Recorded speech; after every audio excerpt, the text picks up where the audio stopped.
ഈ നാട്ടിലുള്ള 16ഓളം പെൺകുട്ടികൾ ഗർഭിണിയായതും അബോർട്ട് ചെയ്തതും നഗ്നമായ സത്യമാണ്. അതുകൊണ്ട് നിങ്ങളെ മക്കളെ നിങ്ങൾ നോക്കിക്കോളി. ഏറ്റവും ലേറ്റസ്റ്റ് ആയിട്ടുള്ള ഭീകര സംഭവം നടന്നത് എറണാകുളത്ത് 22ാമത്തെ ഫ്ലാറ്റിന്റെ തട്ടിൽ 18ാമത്തെ വയസ്സിൽ 19ാമത്തെ വയസ്സിൽ ബാംഗ്ലൂരിൽ പഠിക്കുന്ന കുട്ടി എനിക്കിനി പഠിക്കണ്ട എന്ന് പറഞ്ഞിട്ട് അച്ഛന്റെയും അമ്മയുടെയും കൂടെ താമസിക്കാൻ തുടങ്ങിയിട്ട് 6 മാസമായി. അങ്ങനെ 6 മാസം കഴിഞ്ഞപ്പോൾ ആ കുട്ടി ബാത്റൂമിലേക്ക് ഒന്ന് പോയി. ബാത്റൂമിലേക്ക് പോകാൻ സ്വാഭാവികമായിട്ടും അമ്മയും അച്ഛനൊന്നും നോക്കിയില്ല, ബാത്റൂമിൽ പോകല്ലോ കുട്ടി. ബാത്റൂമിൽ പോയി ആ കുട്ടി ചെയ്തത് എന്താ അറിയോ? യൂട്യൂബിൽ നോക്കി സുഖസുന്ദരമായി പ്രസവിച്ചു. മീൻ മുറിക്കുന്ന കത്രിക കൊണ്ട് ആ കുട്ടിയുടെ പൊക്കിൽ കൂടി മുറിച്ചു ആ 18-19 വയസ്സുകാരി. അവള് നോക്കുമ്പോ ഇല്ലേ 3 കിലോവും, അത് കുട്ടിയുടെ ശവശരീരം, ആ ശവം എടുത്ത് നോക്കിയപ്പോഴാണ് പോലീസിന് മനസ്സിലായത് 3 കിലോവും 150 ഭാരമുള്ള ചന്ദന കളറുള്ള തുടുതുടുത്താൻ കുട്ടി. എനിക്ക് നിങ്ങളെല്ലാം ആരെയൊക്കെ ചിരി വരിക. ഗർഭിണിയാകുമ്പോൾ തന്നെ ഇളകരുത്, നടുക്കരുത്, തിന്നരുത് എന്നിട്ടിങ്ങനെ 1.5 ലക്ഷം ഉറുപ്പ്യാണ് എൻ്റെ ഭാര്യ എനിക്ക് ചെലവാക്കിയത്. ലോക്ക് വേണ്ടി ഞാൻ ചെലവാക്കിയത്. നോക്കുമ്പോൾ വളരെ സിമ്പിൾ. എനിക്കതൊന്നുമല്ല. ആ കുട്ടി ആമസോണിന്റെ ബാഗിൽ ഈ ചന്ദന കളറുള്ള കുട്ടിയെയും എടുത്ത് ബിൽഡിങ്ങിന്റെ 26ാമത്തെ തട്ടിൽ പോയി എറണാകുളത്തെ ചവറ്റുകുട്ടിയിലേക്ക് ഈ ചെക്കനെ വലിച്ചെറിഞ്ഞ് കൊന്നുകളഞ്ഞു. അവിടെയാണ് വിഷയം. കുട്ടികളില്ലാണ്ട് എത്രയോ ആളുകൾ ഇവിടെ വിഷമിക്കുന്നുണ്ട്. നമ്മളൊക്കെ വടകരയുള്ള ക്രിസ്ത്യൻ പള്ളീന്റെ മുമ്പിലുള്ള കൂട്ടയിലാണ് കഴിഞ്ഞ ഒരു 6 മാസം മുമ്പേ ജനിച്ച പാടുള്ള ഒരു തുടുതുടുത്ത കുട്ടി നമുക്ക് കിട്ടിയത്. അതിന്റെ പുറകിലേക്ക് കേസന്വേഷണത്തിനായിട്ട് വന്ന് എവിടെയാണ് ആ കുട്ടി ജനിച്ചതെന്നൊക്കെ നമ്മൾ കണ്ടുപിടിച്ചു.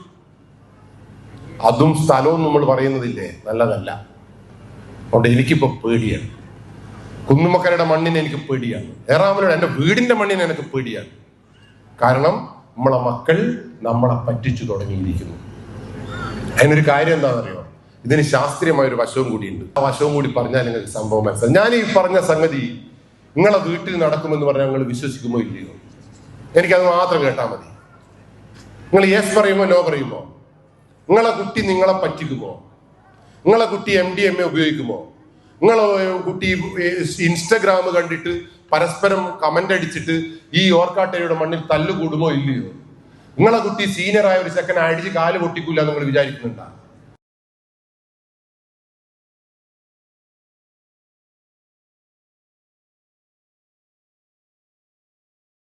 നിങ്ങൾ പറയുന്ന മറുപടി എന്താ അറിയോ? എൻ്റെ മോൻ അങ്ങനെയല്ല, എൻ്റെ മോൾ അങ്ങനെയല്ല, ഞാൻ അങ്ങനെയാണ് അതിൻ്റെ പോറ്റുന്നത്. ഓളച്ഛൻ, ഓളച്ചാച്ചൻ, ഓളമ്മാമൻ എത്ര തങ്കപ്പെട്ട ചെക്കനാണ്. സോറി, ചെക്കനല്ല, എത്ര നല്ല മനുഷ്യനാണ്.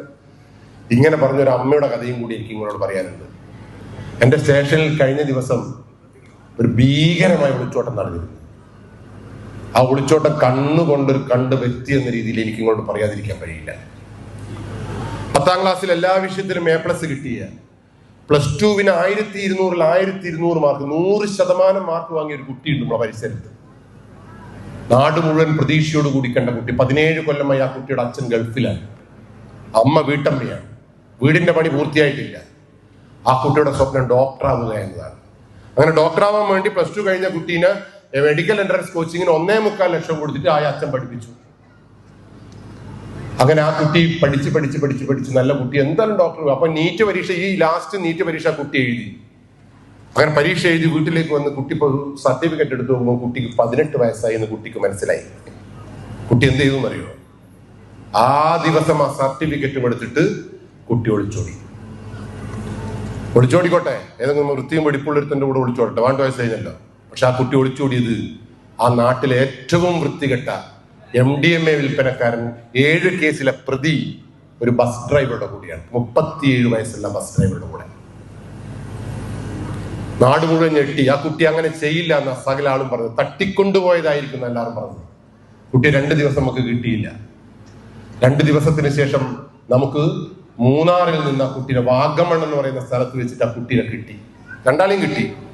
സ്റ്റേഷനിലേക്ക് കൂട്ടിക്കൊണ്ടുവന്നു. ആ കുട്ടിയെ ബെഞ്ച് മേലിരിപ്പിച്ചു. കാമുകൻ പുറത്തിങ്ങനെ നിന്ന് 37 വയസ്സ് വളരെ അഭിമാനത്തോടു കൂടി ഇങ്ങനെ നിൽക്കുകയാണ്. പോലീസ് അവനോട് ചോദിച്ചു, ഇനി കുളിപ്പുണ്ടാ? എനിക്ക് പറ്റിയൊരു പെണ്ണിനെ ഒളിച്ചോടി കൂട്ടിക്കൊണ്ടുപോയാൽ പോരെ. ഇന്ന് ഈ 18 വയസ്സുള്ള ഈ പാവപ്പെട്ട കുട്ടീനെ കൂട്ടിക്കൊണ്ടുപോകണമായിരുന്നോ ആണോ എന്ന് ചോദിച്ചപ്പോ ഓൻ പറയും ഞാൻ ഉപേക്ഷിക്കാൻ തയ്യാറാണ്. ഓൻ ഉപേക്ഷിക്കാൻ തയ്യാറാണ് പോലും. കുട്ടിയോട് ആ കുട്ടി വന്നത് അറിഞ്ഞിട്ടില്ലേ? ഈ അമ്മയുടെ ഒരു വരവുണ്ട്. നിങ്ങൾ ആ വരവ് കാണേണ്ട ഒരു രംഗം തന്നെ. അമ്മ ഓടി വന്ന് ബെഞ്ചിലിരിക്കുന്ന കുട്ടിയുടെ മടിയിൽ തലവെച്ച് ആ അമ്മ കരഞ്ഞൊരു കരച്ചിലുണ്ട്. അമ്മ അങ്ങനെ വരുമ്പോഴേ പദം പറഞ്ഞുകൊണ്ടാ വന്നത്. എന്ന് പറഞ്ഞിട്ട് ഇങ്ങനെ ഓടി വന്ന് കുട്ടിയുടെ മടിയിൽ തലവെച്ചിട്ട് ആ കുട്ടിയോട് അമ്മ ചോദിച്ചൊരു ചോദ്യമുണ്ട്. നിന്നെ ഞാൻ ഇതുവരെ ഏതെങ്കിലും ഒരു പണി എടുപ്പിച്ചിട്ടുണ്ടോ? നിന്നെ ഒരു പ്രാവശ്യം ഞാൻ ഏതെങ്കിലും ഒരു പാത്രം കഴുകിച്ചിട്ടുണ്ടോ? എന്റെ സാമ്പത്തിക ബുദ്ധിമുട്ട് നിന്നോട് എപ്പോഴെങ്കിലും ഞാൻ പറഞ്ഞിട്ടുണ്ടോ? നീ പറയുന്ന പൈസയും നീ പറയുന്ന ഡ്രസ്സും നീ പറയുന്ന യാത്രയും ഒക്കെ നിന്റെ താളത്തിനൊത്ത് ഞാനും നിന്റെ അച്ഛനും തുള്ളി തന്നില്ലേ? എന്നിട്ടും നീ എനിക്ക് തന്ന സമ്മാനം ഇത് തന്നെയാണോ മോളെ എന്നൊക്കെ ചോദിച്ചിട്ട് അമ്മ കരയുന്നൊരു കരച്ചിൽ. ആ കരച്ചിൽ അമ്മ ഇങ്ങനെ പടഞ്ഞ് കരയുമ്പോ ഇല്ലേ, ഈ കുട്ടി ഒരു പ്രാവശ്യം പോലും ആ അമ്മയുടെ കണ്ണിലേക്ക് നോക്കിയില്ല. ആ കുട്ടി ഒരു മരക്കുറ്റി പോലെ അനന്തതയിലേക്ക് ഇങ്ങനെ നോക്കിയിരിക്കുന്ന ഒരു 18 വയസ്സുകാരി പെൺകുട്ടി. അമ്മ താഴെ നിന്ന് ഇങ്ങനെ കരയുന്നുണ്ടെന്ന് ഒരു ഭാവമില്ലാത്ത, ആർദ്രതയില്ലാത്ത, ഞാൻ നേരത്തെ പറഞ്ഞ കുട്ടി. അമ്മ പറയുന്ന കുട്ടി ഞാൻ അങ്ങനെയാ പോറ്റിയെന്ന. ആ കുട്ടി അങ്ങനെ പോവില്ല എന്ന് അമ്മ പറയുന്നു. എനിക്ക് അതിലും കരച്ചിൽ വന്ന എന്താ അറിയോ? വലത്തേ സൈഡിൽ 7ാം ക്ലാസ്സിൽ പഠിക്കുന്നവന്റെ ആങ്ങളുണ്ട്, ആ പെണ്ണിന്റെ ആങ്ങള. ആ ആങ്ങള ഈ പെണ്ണിനെ കെട്ടിപ്പിടിച്ച് കുലുക്കി പറഞ്ഞൊരു വർത്തമാനമുണ്ട്. കഴിഞ്ഞ ദിവസം എല്ലാവർക്കും A+ കിട്ടിയ വേദിയിൽ മന്ത്രിയും MLA-യും ഈ നാട്ടുകാരും അധ്യാപകരൊക്കെ പറഞ്ഞില്ലേ ചീനെ കുറിച്ചിട്ട്, ഈ നാടിന്റെ ഭാവി വാഗ്ദാനമാണ് നീയെന്ന്, ഈ ആങ്ങളയുടെ അഭിമാനമാണ് നീയെന്ന്, ഈ കുടുംബത്തിന്റെ വളക്കായിരിക്കും നീയെന്ന്, ഈ നാടിന് അഭിമാനപാത്രമായിരിക്കും നീയെന്നല്ലേ അവരൊക്കെ പറഞ്ഞത്. എന്നിട്ടും നീ ഞങ്ങൾക്ക് തന്നത് എന്താണ്? എന്ത് അഭിമാനമാണ് നീ തന്നതെന്ന് ഈ ആങ്ങള പൊട്ടിക്കരയുമ്പോഴില്ലേ, ഈ പെൺകുട്ടി ഒരു പ്രാവശ്യം പോലും ആങ്ങളുടെ കണ്ണിലേക്ക് നോക്കിയില്ല. വിവരമറിഞ്ഞ് 18 കൊല്ലത്തെ പ്രവാസ ജീവിതത്തിന് ശേഷം ഈ വിവരം അറിഞ്ഞ ഉടനെ കോഴിക്കോട് കരിപ്പൂർ എയർപോർട്ടിൽ നിന്ന് വണ്ടി വിളിച്ചു നേരെ സ്റ്റേഷനിലേക്ക് വന്ന ഒരു മഹാനായ മനുഷ്യനുണ്ട്. ആ മനുഷ്യന്റെ കണ്ണിൽ നിന്ന് ഒരു തുള്ളി കണ്ണുനീർ വീണില്ല. ആ മനുഷ്യൻ ആ കുട്ടികളുടെ അടുത്തേക്ക് വന്നതേയില്ല. ആ മനുഷ്യൻ ദൂരെ നിന്ന് ഈ കുട്ടിയെ ഇങ്ങനെ നോക്കിയിരിക്കുക. എനിക്ക് ആ മനുഷ്യനെ കണ്ടപ്പോൾ മിഥുന സിനിമയിലുള്ള ഇന്നസെന്റ് ഇല്ല, ഒടക്കടാ തേങ്ങ എന്ന് പറയുന്നൊരു മനുഷ്യനില്ലേ, അതേപോലെ ആ മനുഷ്യൻ ഇങ്ങനെ വിറങ്ങലിച്ച് നിൽക്കുക. എന്റെ മനസ്സിലും എന്റെ പോലീസ് സ്റ്റേഷനിലെ പോലീസുകാരന്റെ മനസ്സിലും, നിങ്ങൾ ഹൃദയമില്ല എന്നൊക്കെ പറയുന്ന പോലീസുകാരില്ലേ, എല്ലാവരും മനംനൊന്ന് പ്രാർത്ഥിച്ചിട്ടുണ്ടാവും. എന്താണെന്നറിയോ? ഈ ഒരു അച്ഛന്റെ ഗതികേട് ഞങ്ങൾക്ക് ഉണ്ടാവരുത് എന്നാ. ഈ അമ്മയുടെ ഗതികേട് എന്റെ ഭാര്യയ്ക്ക് ഉണ്ടാവരുത് എന്നാ. ആ വലത്തേ സൈഡിൽ ഇരുന്ന ആങ്ങളയുടെ ഗതികേട് ഈ ലോകത്ത് ഒരു മനുഷ്യ സഹോദരങ്ങൾക്ക് ഉണ്ടാവരുതെന്നാണ്. അങ്ങനെ എല്ലാം കഴിഞ്ഞ കുട്ടിയെ എല്ലാവരും ഉപദേശിച്ച് കോടതിയിൽ കൊണ്ടുപോയപ്പോ കോടതി ചോദിച്ചു, നിനക്ക് ആരുടെ കൂടെയാണ് പോകേണ്ടത്? കുട്ടി, നമ്മളൊക്കെ വിചാരിച്ച കുട്ടി അമ്മേന്റെ കൂടെ പോകുന്ന, ആ അമ്മയുടെ അച്ഛന്റെ മുഖത്തേക്ക് നോക്കാതെ കുട്ടി ഈ 37 വയസ്സുകാരന്റെ കൂടെ പോയി കളഞ്ഞു. ആ കുട്ടിയെ 17 വയസ്സ് വരെ ഈ സമ്പാദ്യം മുഴുവൻ കൊടുത്തിട്ട് എന്തിന് പഠിപ്പിച്ചിട്ട് എന്താ കാര്യം? അതാ ഞാൻ പറയാം, A+ കൊണ്ട് എന്താണ് കാര്യം? അപ്പൊ ആ മകളെ അവസാനം പോകുന്ന നിമിഷം ആ അമ്മ മകളെ കെട്ടിപിടിച്ച് പറഞ്ഞിട്ട് കരഞ്ഞൊരു വർത്തമാനമുണ്ട്. ആ വർത്തമാനം എനിക്ക് നിങ്ങളോട് പറയാനുള്ളത്. ആ അമ്മ പറഞ്ഞ വർത്തമാനം എന്താണെന്നറിയോ? പോലീസേ, ഇത്രയും കൊല്ലത്തെ ജീവിതത്തിനിടയിൽ 20 കൊല്ലമായി ഞങ്ങൾ കല്യാണം കഴിച്ചിട്ട് ഇന്ന് വരെ ഞങ്ങൾ ഒന്നിച്ച് ഒരു സിനിമക്ക് പോയിട്ടില്ല, ഞങ്ങൾ ഒന്നിച്ച് ഒരു ഐസ്ക്രീം കഴിച്ചിട്ടില്ല, ഞങ്ങൾ ഒന്നിച്ചൊരു യാത്ര പോയിട്ടില്ല.